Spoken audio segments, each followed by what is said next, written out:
that time of year again. Not for the face-slapping Oscar awards, for the Kammie Award winner of the year.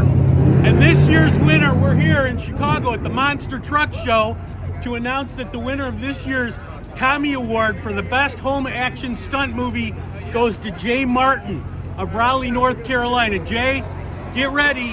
Get ready, because this award is on its way for you for your movie, Mini Monster Truck. We're at the Monster Truck Show. There they go. Woohoo! The Kammie Award. Don't forget to send in your home action movie for next year's Kammie Award, and maybe you'll win this baby.